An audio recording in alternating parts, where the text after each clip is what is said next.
Hi, my name is Pierre. I am a sales director at Property Scout and I have over a decade of experience working in Thai real estate. Also, I walk the talk. I have personally invested in the capital and I own the condo in which I live. So, can foreigners buy property in Thailand? Let me spill some tea, spill the trade secrets. The simple answer is yes. Foreigners can buy property in Thailand, but there are two rules to bear in mind. The very first rule is foreigners can buy condominium freehold titles, often referred to simply as condos. The second rule to remember is foreigners cannot directly own land or landed property in the country.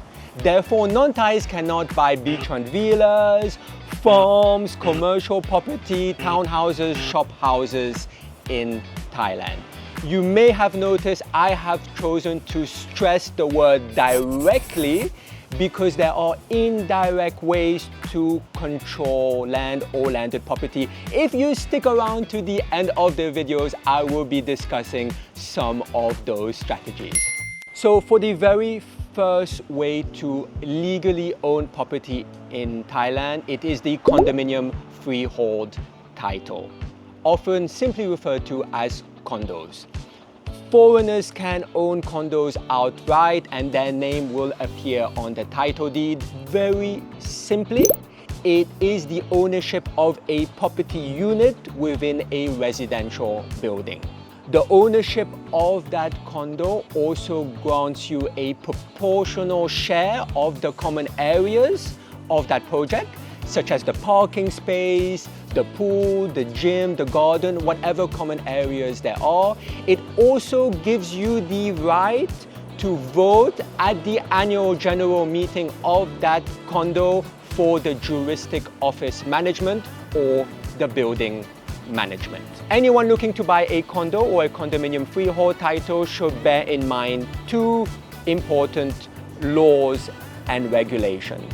One is the quota system.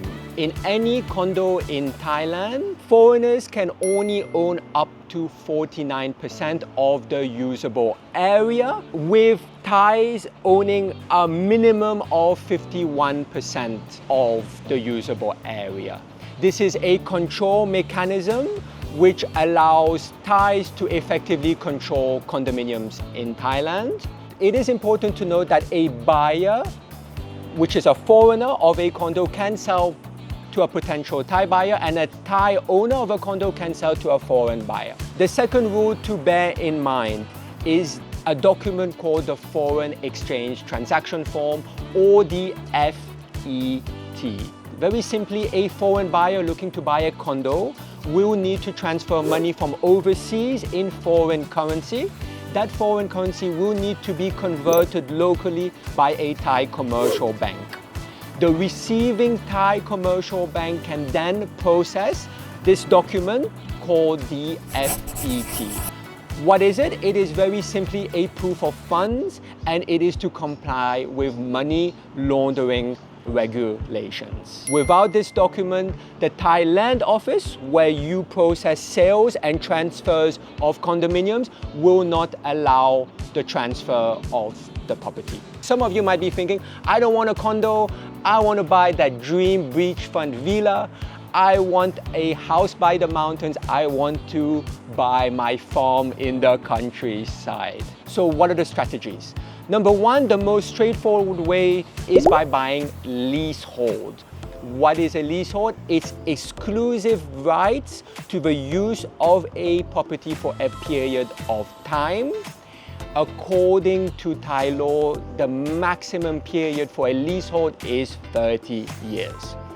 However, savvy developers, especially in the coastal areas of Phuket, Pattaya, Hua Hin, have come up with an interesting tactic whereby they guarantee 2 extensions to the leasehold, effectively granting 30 years leasehold, automatic extension, 30 years leasehold, automatic extension, 30 years leasehold, giving a total of a 90-year leasehold to the potential home buyer or investor. It is important to note that this is a contractual agreement. There are no records of this agreement on the title deed or at the land office. Therefore, there is an element of risk which any buyer should bear in mind. The second tactic or strategy is to buy through a Thai spouse or a Thai partner. I know I will get so much comments about even suggesting this.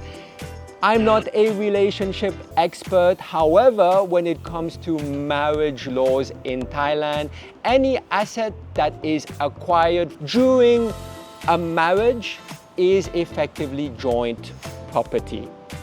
Meaning that if a Thai spouse were to try and sell that property at the land office, they would require the consent of their foreign partner. Again, I'm not a relationship expert. I can't give relationship advice, and it does require a large degree of trust between the two partners. The third and final strategy when it comes to buying property, especially landed property in the Kingdom of Thailand, is to set up a Thai company. That Thai company effectively needs a majority of 51% Thai ownership, and this may create additional complications in terms of legal and administrative for the foreign buyer. Some foreign buyers will try to exercise control over the asset and the company through certain control mechanisms like nominee Thai shareholders, controlling voting rights in the company, or appointing themselves as directors with control over the operations of that Thai corporate entity. However, again, I spill the tea. This sits in the gray area of the Thai legal system, meaning these tactics are frowned upon by the Thai authorities, and you need a good Thai lawyer or attorney to advise you. Remember, do not get all your legal information from guys on YouTube. So there's been a lot of proposal by the Thai government in recent years. They have been trying to encourage foreign investment into the country, and they have been trying to boost the economy.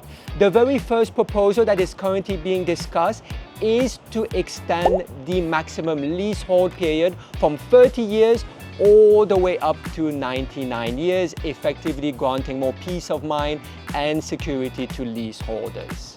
The second proposal currently being discussed is to increase the foreign quota in condominiums from 49% all the way up to 75%. It is important to note that all these proposals are under discussion, but they are controversial and they have sparked a lot of debate. There is a lot of concern locally that changes to foreign property ownership may end up causing a property bubble, which will effectively price out local Thais from the real estate market. However, any changes to Thai law, no matter how big or how small, will potentially create opportunities for buyers. Therefore, it is a very interesting space to watch. And there you have it. I hope you found this video about can foreigners buy property in Thailand informative. I hope it was useful to you guys. If you have any more questions about Thai real estate, please drop them in the comment box below. I will do my best to respond to them personally if I can. But remember, I am not a lawyer, I work in real estate. Finally, if you enjoyed the video and you want more Bangkok exclusive content, please do smash the like button. And if you haven't yet, please do subscribe. And finally, thank you again for watching another episode of Pierre.listed.